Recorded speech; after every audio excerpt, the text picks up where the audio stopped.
이 시간에는 요한복음 20장 1절부터 10절 말씀까지 읽었습니다. 오늘은 요한복음 53번째 시간으로 부제목은 빈 무덤의 진짜 의미입니다. 빈 무덤의 진짜 의미. 자, 예수님께서 금요일 날 십자가에서 돌아가셨습니다. 그리고 그로부터 사흘째 되는 날 주일날 이른 새벽에 부활하셨죠. 자, 아직 깜깜할 때, 날이 밝지 않을 때, 어두울 때 막달라 마리아는 예수님께서 장사되신 무덤을 향해서 찾아갔습니다. 그 이른 시각에 요즘 우리처럼 가로등이 있기랍니까? 뭐가 있습니까? 겁도 없이 예수님의 무덤을 찾아간 이유는 다른 두 여인과 함께 예수님의 시신에 향품을 발라드리기 위해서였어요. 왜냐하면 마가복음 16장 1절로 3절을 보면 그 이유를 설명하고 있습니다. 예수님께서 돌아가셨죠. 오후 3시에. 근데 6시부터 유월절이 시작이 돼요. 그러니까 예수님을 장사 지내는 시간이 너무 없는 거예요. 예수님을 십자가에서 내려서 그 다음에 그 피를 좀 닦고 향품을 바르고 세마포로 두르고 얼마나 바쁩니까? 그 유월절이 시작되기 몇 시간 전이었기 때문에 요한복음 19장 31절을 보면 이 장례식을 갖다가 빨리 끝내야 되겠어요. 그래가지고 서두르는 바람에 마음이 불편한 거예요. 너무 서둘러 가지고 예수님의 몸에 향품이 덜 발라졌을까 봐. 그래가지고 주일날 꼭두 새벽부터 예수님의 무덤을 찾아간 거예요. 즉 이때까지만 해도 막달라 마리아는 예수님께서 부활하실 거라는 사실을 전혀 모르죠. 그래서 예수님의 시신이 사라진 것을 발견한 막달라 마리아가 놀래가지고 베드로와 요한에게 달려와가지고 전한 말을 본문 2절에 이렇게 기록하고 있습니다. 시작. 시몬 베드로와 예수께서 사랑하시던 그 다른 제자에게 달려가서 말하되 사람들이 주님을 무덤에서 가져다가 어디 두었는지 우리가 알지 못하겠다 하니. 막달라 마리아는 예수님께서 부활하셨다는 사실을 전혀 알지 못하기 때문에 예수님의 시신이 도난당한 줄 알았어요. 그래서 본문 11절을 보면 비어있는 무덤을 보고 마리아가 어떻게 해요? 그 앞에서 막 우는 거예요. 우리 예수님 시신이 없어졌다고. 그도 그럴 것이 예수님으로부터 직접 예수님께서 부활하실 거라는 말씀을 들었던 제자들마저도 그 말씀하신 걸 까맣게 잊어버리고 도망갔잖아요. 예? 믿지도 않잖아요. 어떻게 죽은 사람이 살아나? 안 믿어요. 그러니 막달라 마리아는 예수님께서 다시 살아나셨다고 상상인들 했겠습니까? 그럼에도 불구하고 막달라 마리아는 예수님으로 인해서 얻게 된 자기의 영원한 생명을 생각할 때 그런 절망적인, 여러분 무덤, 죽음은 절망이잖아요. 그 절망적인 상황에서도 예수님에 대한 중심이 흔들리지 않았어요.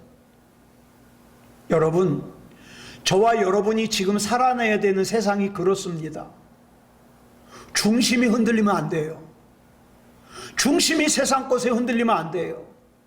그래서 막달라 마리아가 어떻게 했습니까? 본문 18절에 보겠습니다. 시작. 막달라 마리아가 가서 제자들에게 내가 주를 보았다 하고 또 주께서 자기에게 이렇게 말씀하셨다 이르니라. 놀랍게도 이 마리아는 예수님과 함께 3년 동안 자고 먹고 같이 살았던 제자들을 제치고 부활하신 예수님을 처음으로 만나고 그 다음에 예수님께서 부활하셨음을 처음으로 증거하는 그런 영광을 얻었어요. 여러분, 우리가 막달라 마리아 그러잖아요. 무슨 뜻이냐면 막달라라는 곳의 출신 마리아라는 뜻이에요. 그런데 이 막달라라는 곳이 어디냐? 환락가예요. 굉장히 타락한 곳이에요. 소돔과 고모라 저리 가라예요. 그곳에서 몸 팔던 창녀예요, 막달라 마리아가. 자, 만약에 막달라 마리아가 자기 자신만을 위해서 계속 살았다면 막달라 마리아의 끝이 어땠을까요? 그저 창녀로 살다가 창녀로 비참하게 죽어서 썩어서 흙이 됐을 거예요. 예. 그러나 이 막달라 마리아가 예수님을 만나고 예수님께 자기의 온전히 전부를 바쳤을 때 인류 최초로 부활을 증거하는 영원한 그리스도의 증인이 될 수 있었습니다. 막달라 마리아야말로 부활의 증인일 뿐만 아니라 우리에게 어떤 교훈을 줍니까? 아무리 하찮은 인생이라 할지라도 그 인생을 주님 앞에 바칠 때 그 삶이, 그 인생이 얼마나 가치 있게 쓰여지는지. 저와 여러분은 지금 몰라요. 내가 예수님을 믿는다 그래서, 내가 예수님께 내 인생을 드린다 그래서 예수님께서 나를 어떻게 쓰실까? 우린 모르죠. 막달라 마리아도 몰랐어요. 그런데 자기의 그 믿음의 길을 가다 보니까 부활을 첫 번째로 증거하는 증거자가 돼요. 부활하신 예수님을 첫 번째로 만나는 사람이 돼요. 위대한 증인이 되는 거예요. 그렇기에 더 이상 우리는 막달라 마리아를 비천한 타락한 막달라 출신의 마리아로 기억하는 것이 아니라 부활의 첫 번째 목격자, 부활의 첫 번째 증인으로 기억하는 겁니다. 이 막달라 마리아야말로 우리 모두가 본받아야 될 위대한 신앙의 모델인 거예요. 자, 안식 후 첫날은 주일이라 그랬습니다. 아직 어두울 때에 예수님의 무덤을 찾아갔다가 예수님의 무덤이 비어있는 걸 발견한 막달라 마리아와 두 여자는 너무너무 놀랐어요. 그 막달라 마리아가 단숨에 달려가 베드로와 요한에게 그 사실을 알렸어요. 그 말에 놀란 베드로와 요한이 예수님의 무덤에 달려왔을 때 그들이 본 건 뭐예요? 예수님의 시신은 막달라 마리아의 말처럼 보이지 않아요. 그리고 예수님의 몸을, 예수님의 시신을 감쌌던 수의, 즉 몸은 세마포로 둘러요. 그 다음에 얼굴은 수건을 덮어놔요. 그러니까 성경에 보니까 뭐라고 그랬습니까? 세마포와 수건이 놓여져 있다 그래요. 세마포와 수건. 자, 오늘 본문이 이 내용을 기록하고 있어요. 우리가 오늘 본문에서 관심을 기울여야 될 단어가 뭐냐? 놓였다라는 단어예요.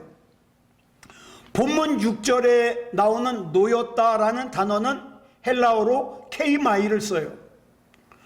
본문 7절에 나오는 놓였다라는 단어는 엔툴리소를 써요. 그러면 이 두 단어가 어떻게 다르냐?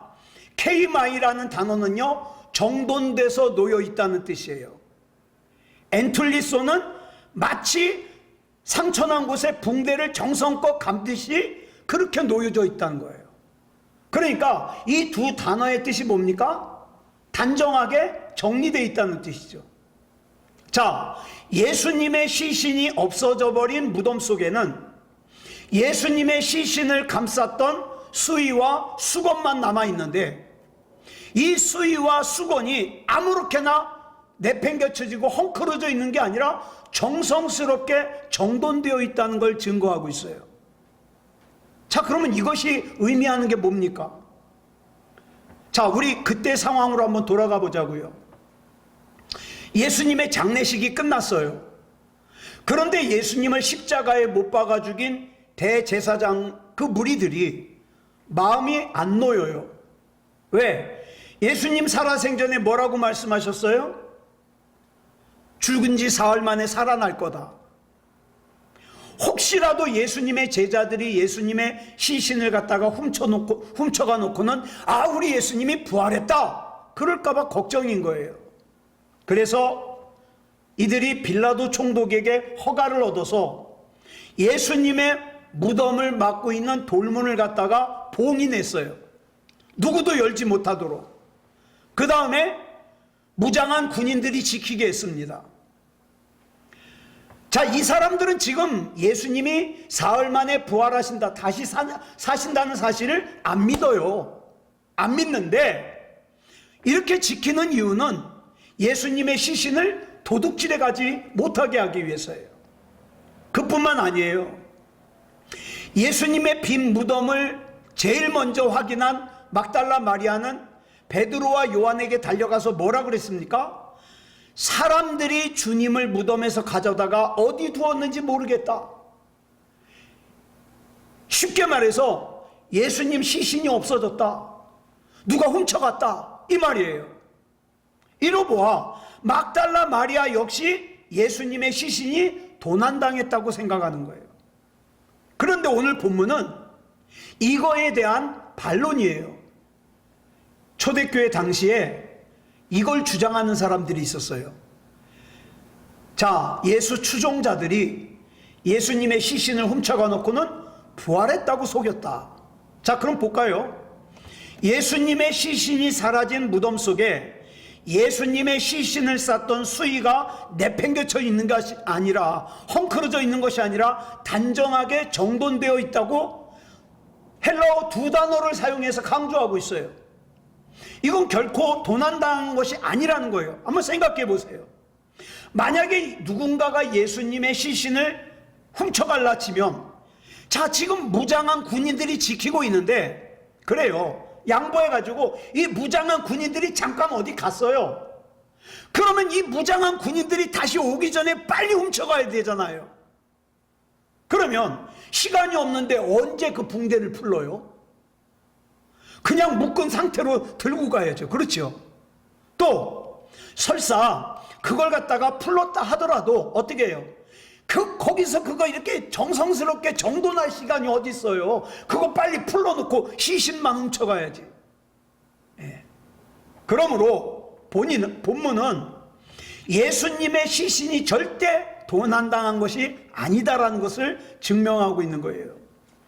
예수님의 시신이 사라진 채 예수님의 시신을 감쌌던 수의와 수건이 무덤 속에 단정하게 개켜져 있다는 것은 예수님께서 부활하셨음을 증명하는 거죠. 부활하신 예수님께서 친히 개놓으셨던가 아니면 천사가 대신 갰던가 그건 몰라요. 나중에 가서 물어봐야죠. 모르지만 어쨌든 이거야말로 예수님께서 부활하셨다는 증거예요.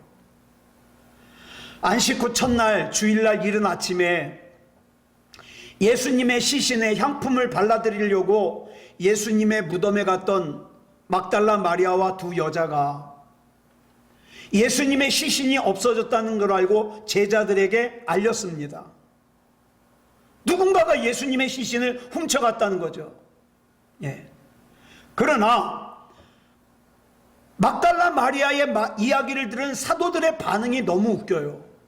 누가복음 24장 11절에 이렇게 나오고 있어요. 시작. 사도들은 그들의 말이 허탄한 듯이 들려 믿지 아니하나. 사도들은 막달라 마리아와 두 여자의 말을 듣고 예수님께서 부활하셨구나, 살아생전에 말씀하신 대로 부활하셨구나 기뻐한 것이 아니라 오히려 그 얘기를 하는 그 여자들의 말을 허탄하게 여겼다 그래요. 허탄이 뭡니까? 비어있다는 뜻의 허와 속인다는 탄이에요. 그러니까 결코 있을 수 없는 거짓말이라 이 말이죠. 예수님의 시신이 왜 없어져? 거기 군인들이 지키고 있는데, 그 앞에 막은 돌문을 봉인했는데 예수님의 시신이 어떻게 없어져? 그 말이죠. 그래서 그들은 막달라 마리아의 말을 전혀 믿으려고 하지 않았어요.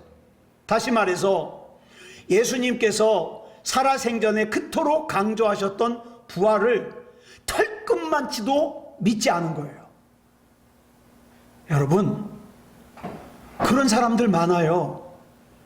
교회를 다니면서 하나님의 말씀을 많이 듣는데, 또 하나님의 말씀을 많이 읽는데 진짜 믿어야 되는 말씀을 털끝만치도 안 믿어요. 그리고 자기가 예수님을 믿는데요. 그런 사람들 많다고요. 자, 예수님의 말씀을 수없이 듣기는 들었지만 그 말씀을 다 흘려들은 거예요. 그래서 진실을 말하는 막달라 마리아와 두 여자에게 뭐라 그래요? 당신들은 허탄한 거짓말쟁이야, 이렇게 얘기하는 거죠. 그런데 앞에서 말씀드린 바와 같이 베드로와 요한은 달랐어요. 막달라 마리아의 말이 끝나자마자 어떻게 합니까? 예수님의 무덤을 향해서 달려갑니다. 가보니까 역시 막달라 마리아가 말한 그대로 무덤 속에 있어야 될 예수님의 시신은 보이지 않고 예수님의 시신을 쌌던 세마포와 수건이 가지런히 정리되어 있는 거예요. 그래서 베드로와 요한은 막달라 마리아가 한 말이 거짓말이 아니구나, 이걸 믿었습니다. 자, 그러면 한번 생각해 보세요. 막달라 마리아가 한 말이 거짓말이 아니라는 걸 알았으면 우리 당연히 어떻게 해야 돼요?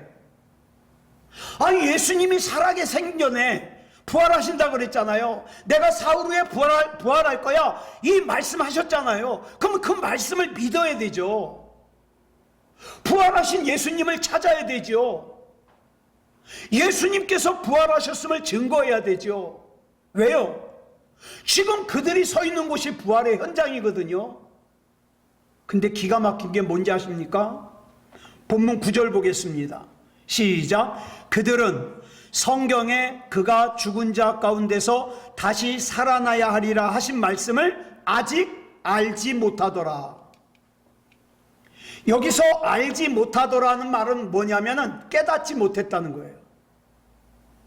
그들은 막달라 마리아, 그 다음에 두 여자 다음으로 부활의 현장을 목격한 두 번째 증인들이었음에도 불구하고 그 현장에서조차 예수님의 부활을 생각하지 못해요. 깨닫지 못해요. 없어진 예수님을 찾으려고도 하지 않아요. 그렇다면 그들이 도대체 뭐 했습니까? 부활하신 예수님을 찾지도 않는 베드로와 요한이 그 다음 뭐 했을까요? 10절에 나와요. 시작. 이에 두 제자가 자기들의 집으로 돌아가니라. 그냥 집으로 되돌아가 버리고 말았어요. 같은 사건을 기록한 누가복음 24장 12절을 보면 이렇게 기록하고 있어요. 시작. 베드로는 일어나 무덤에 달려가서 굽으려 들여다보니 세마포만 보이는지라 그 된 일을 놀랍게 여기며 집으로 돌아가니라. 놀라긴 했어요. 어떻게 이런 일이? 집에 가야지, 이거요. 이상하게 생각하긴 했어요. 어떻게 예수님의 시신이 없지? 근데 집으로 갔어요. 이것은 베드로와 요한의 심령이 예수님께서 하신 말씀을 품지 않을 때 나타나는 현상이에요. 저와 여러분도 마찬가지예요. 하나님의 말씀을 품지 않잖아요. 하나님께서 중요한 말씀을 나에게 주셔도 어떡합니까? 귓등으로도 안 들어요. 살아있는 믿음을 말씀하셔도 귓등으로 안 들어요. 하나님 말씀을 가까이 해야 한다 그래도 귓등으로도 안 들어요. 그냥 집에 가요. 집에 가요. 즉 베드로와 요한에게 예수님의 비어있는 무덤을 확인했다는 그 자체가 그들에게 아무 의미가 없는 거예요. 그래서 베드로와 요한은 막달라 마리아의 말을 허탄한 거짓말로 여겨서 무덤에 가보지 않았던 다른 제자들보단 좀 나아요. 왜? 무덤엔 가서 확인했잖아요. 그렇지만 결국 집으로 돌아가고 말았어요. 여기서 우리가 알 수 있는 것은 예수님의 부활이라는 놀라운 사건의 증거인 비어있는 무덤을 보고도 집으로 돌아갈 만큼 우리에게는 집이 굉장히 큰 힘을 가지고 있어요. 여러분, 여기서 집이 상징하는 게 뭘까요? 일단 집에 가면은요, 편해요. 그죠? 옷도 편하고 자세도 편하고. 사람들은 누구나 자기만의 집을 가지고 있어요. 편한 거 좋아해요. 아유, 오늘 이 시간에 교회는 뭐 하러 가? 에이, 그냥 집에서 쉬지 뭐. 집을 가지고 있어요. 그런데 하나님께서 믿음의 조상 아브라함을 택하셔서 갈대아 우르에서 나오게 하실 때에 가장 먼저 요구하신 게 뭔지 압니까?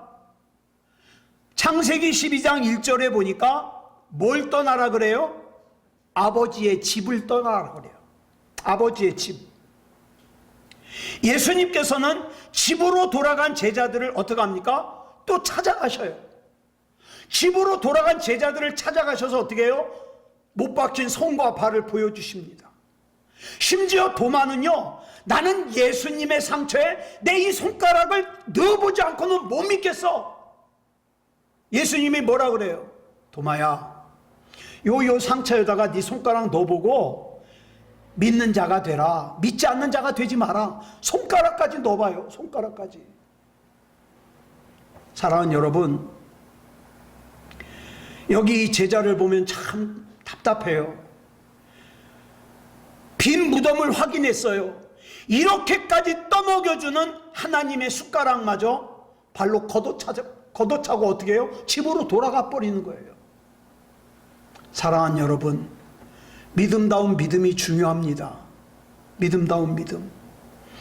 하나님의 말씀을 품지 못하고 있는 상황에서 베드로와 요한은 막달라 마리아로부터 예수님의 무덤이 비어있다는 말을 듣기는 들었어도 예수님이 부활하셨을 거라고는 전혀 생각하지 못해요.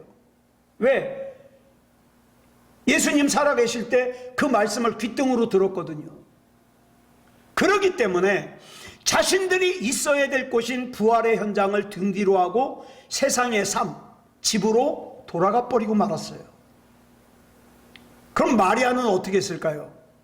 막달라 마리아는 달랐어요. 대부분의 제자들이 그녀가 하는 말이 결코 있을 수 없는 거짓말을 한다며 그녀의 말을 믿지 않았어요. 그나마 베드로와 요한은 와서 비어있는 무덤을 확인했지만 집으로 돌아갔어요. 그런데 막달라 마리아는 어떻게 했습니까? 베드로와 요한처럼 같이 집으로 돌아갔을까요? 당연히 그렇게 하는 게 정상이에요. 그런데 우리 성경에는 나와 있지 않지만 본문 11절 헬라어 원어 성경을 보면 앞에 그러나가 들어가 있어요. 그러나가. 무슨 뜻이에요? 베드로와 요한은 집으로 갔지만 그러나 막달라 마리아는 집으로 가지 않았다는 뜻이에요. 예? 그럼 어디로 갔습니까? 자, 빨간색만 읽어볼까요? 시작. 마리아는 무덤 밖에 서서 울고 있더니. 막달라 마리아는 다시 무덤으로 되돌아갔어요. 아무리 가까운 사람이라 하더라도 하루에 영겁한 무덤을 2번 간다? 거의 없을 거예요. 그런데 막달라 마리아는 베드로와 요한이 집으로 돌아간 다음에 어떻게 했어요? 뭐 다음 계획은 없어요. 그렇지만 예수님의 무덤으로 다시 돌아갔어요. 그리고 하염없이 울었습니다. 무덤이 뭐예요? 죽음의 현장이에요. 사망의 현장이에요. 여러분, 저와 여러분이 때로는 죽음의 현장에 맞닥뜨릴 때가 있어요. 사망의 현장에 맞닥뜨릴 때가 있어요. 도대체 지금 내가 기도한다는 것이 무슨 의미가 있을까? 내가 하나님을 찾는 것이 무슨 의미가 있을까? 난 다음 계획이 없어요. 그럴 때가 있어요. 그렇지만 그래도 부활의 현장으로 돌아가야 되는 거예요. 마리아가 돌아갔어요. 그리고 거기서 누굴 만났어요? 예수님을 만났습니다. 예수님의 음성을 들었어요.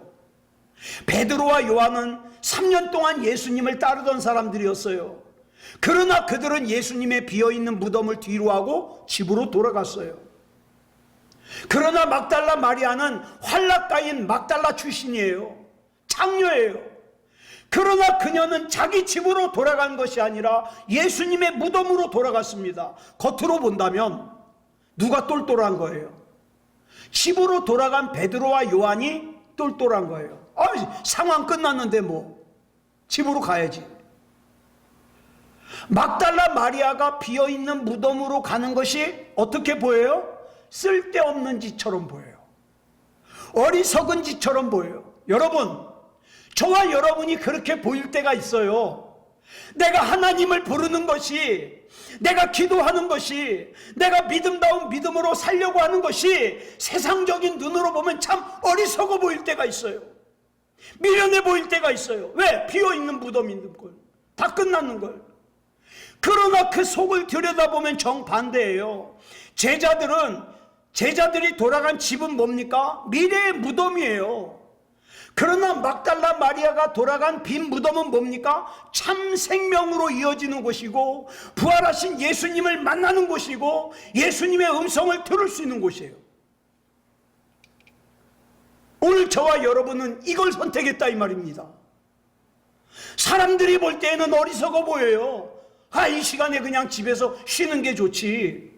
그러나 저와 여러분은 주님이 아니면 안 되니까, 사람들은 비어있다고 끝났다고 절망이라고 조롱하지만 저와 여러분은 주님이 아니면 안 되니까 주님 찾는 거예요. 주님 만나기 원합니다. 주님이 나 책임져 주시기 원합니다. 기도하는 거예요. 이 세상을 사는 우리들은요, 다 어디론가 돌아가고 있는 존재들이에요. 그럼 나는 지금 어디로 돌아가고 있는가? 베드로와 요한처럼 그리스도의 제자라는 거창한 호칭은 가지고 있는데, 목사라는 호칭은 가지고 있는데, 장로, 권사, 집사라는 호칭은 가지고 있는데 집으로 돌아가고 있는 사람과, 세상 사람들이 볼 때는 아무것도 아닌 것 같은데, 그러나 나는 주님이 아니면 안 된다고 주님 앞에 무릎 꿇고 주님을 찾고 주님을 간절히 구하는 그런 사람과 어떻게 같겠습니까? 본문 10절에 나오는 두 제자가 자기 집으로 돌아갔다는 말씀을 문자적으로 해석하면 무슨 뜻이 되냐? 두 제자는 자기 자신에게로 돌아갔다, 이런 뜻이 돼요. 자기 자신에게로. 이 두 제자는 지난 3년 동안 예수님을 따라다니긴 했지만 아직 자기 자신을 버리지 못했어요. 그래서 비어있는 무덤을 보는 순간 다 끝났다, 그래서 자기 자신에게로 돌아간 거예요. 여러분, 우리가 살아가면서 나를 둘러싼 상황과 처지와 형편이 내 기대대로 되어주지 않을 때, 내가 원하는 대로 되어주지 않을 때 주저하지 않고 내가 하나님 부르는 게 소용이 없어, 내가 그동안 예수 믿은 게 소용없어, 내가 기도한 것이 소용없어, 그러고 자기 집으로 돌아가는 사람들이 얼마나 많은지 몰라요. 그리고 어떡합니까? 적당히 다리 한쪽은 세상에, 다리 한쪽은 하나님께 걸치고 보험은 들어놔요. 만에 하나 천국과 지옥이 있다면 천국은 가고 싶어서. 그런데 전부는 하나님 앞에 못 맡겨요. 그러고 산다 이 말이에요. 이렇게 자기 자신에게 집착하는 인생은 살아가면서 뭐만 남아요? 여러분, 육신에 속한 사람은 살아가면서 남는 건 뻔해요. 늙어가는 자기 모습 보는 거, 병약해지는 자기 모습 보는 거, 무기력한 자기 모습 보는 거, 그게 전부예요. 갈수록 약해지지 강해지진 않아요. 반면에 자기 자신을 버리고 예수님의 무덤으로 되돌아감으로써 영원한 진리의 말씀에 자기를 의탁하는 인생은 하나님의 능력의 인도하심을 받아요. 은혜로운 인도하심을 받아요. 자, 그러면 우리는 질문해야 돼요. 나는 지금 무엇에 집착하고 있는가? 무엇에? 나 자신에게 집착하고 있는가? 아니면 주님께 집착하고 있는가? 난 지금 뭘 버리고 있는가? 나를 버리고 있는가? 아니면 예수님과 함께 동행하는 것이 불편해서 예수님을 버리고 있다가 주일날 예배 시간만 되면 다시 챙겨서 오는가? 나는 뭘 버리고 있는가? 여러분, 마리아가 예수님의 비어있는 무덤 앞에서 할 수 있는 거는 그냥 우는 것밖에 없어요. 할 수 있는 게 없잖아요.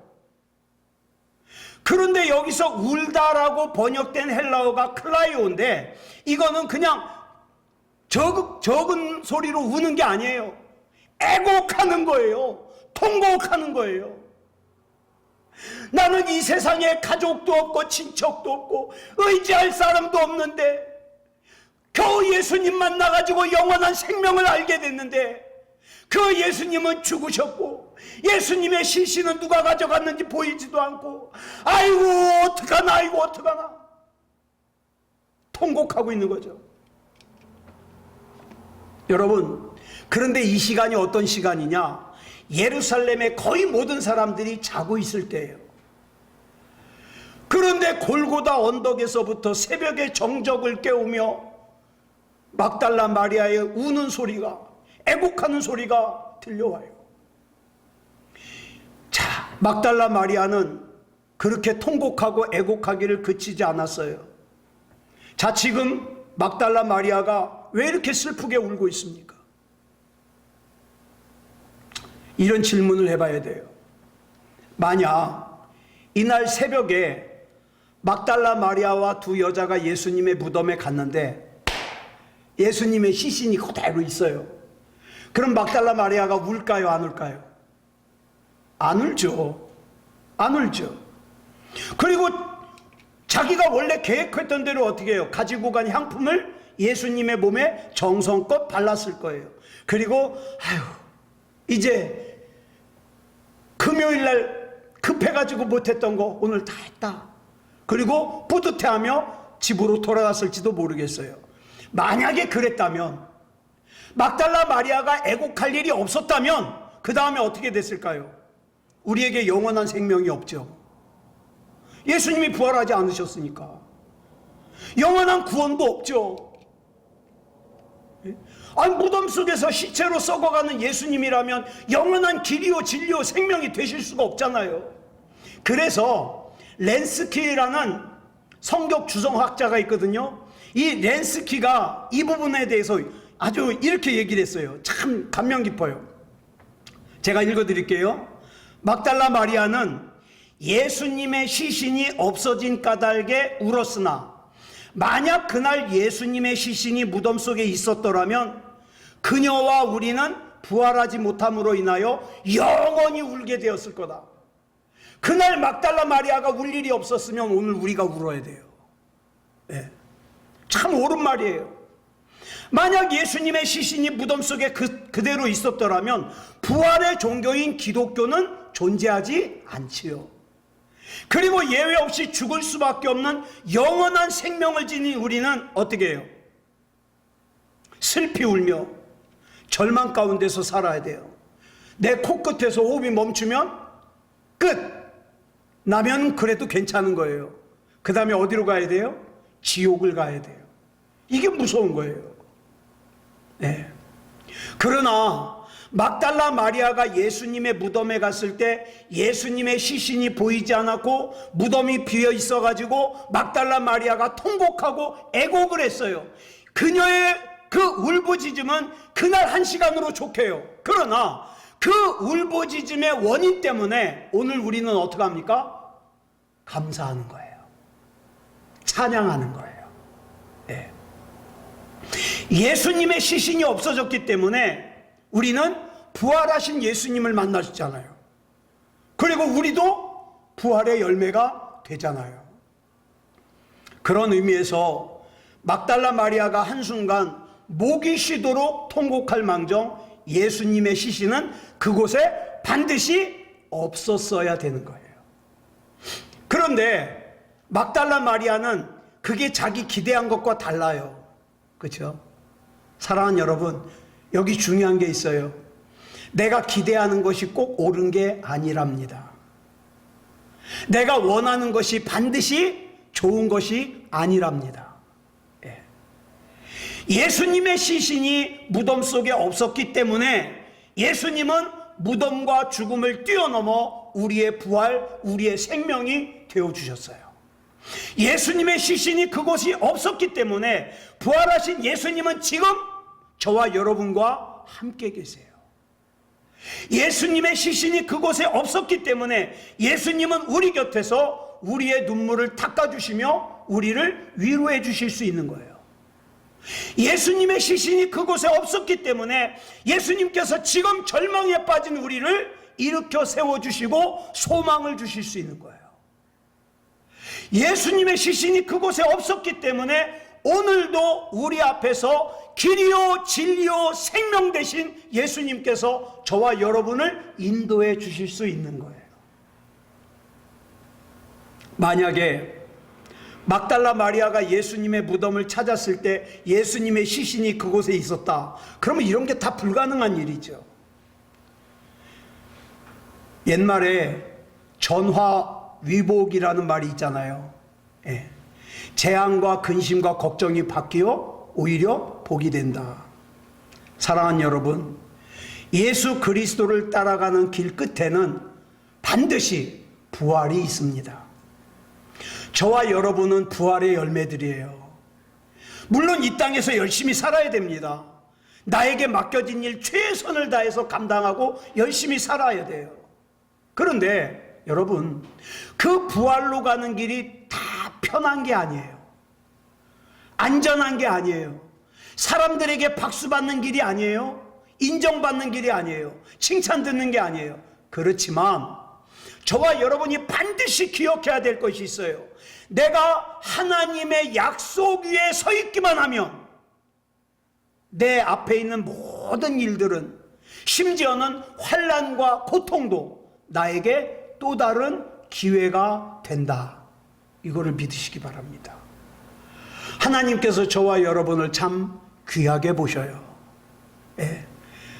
그 하나님 실망시키지 말고 오늘도 내일도 믿음다운 믿음으로 부활의 열매답게 그렇게 사는 저와 여러분이기를 그리스도 예수님의 이름으로 축복합니다. 기도하겠습니다. 사랑하는 주님, 감사합니다. 하나님의 은혜 가운데 여기까지 왔습니다. 앞으로 남은 삶이 어떻게 진행되든 간에 결국 우리는 부활의 열매임을 믿습니다. 하나님 앞에 쓸모있는 인생 살고 싶습니다. 하나님을 기쁘시게 하는 삶을 살고 싶습니다. 내가 원하는 대로, 내가 기대하는 대로가 아닌 하나님의 뜻대로 살기 원합니다. 우리 하나님 붙잡아 주시옵소서. 이 시간에 기도할 때 하나님께서 응답하시고 하나님께서 늘 품에 품어주시고 은혜 가운데 인도해 주시옵소서.